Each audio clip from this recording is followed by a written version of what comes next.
पास 3 mobile है। एक पापा का है, मेरा है, पापा का एक मम्मी का और एक पापा का। अब इसमें तो मोबाइल निकालते हैं। दिखा भी।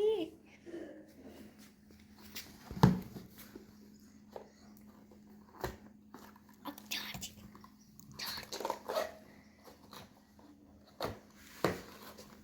अब इसे यहाँ पर लग देता है। तो बड़ी चार्जिंग निकालते हैं। निकाल लिया।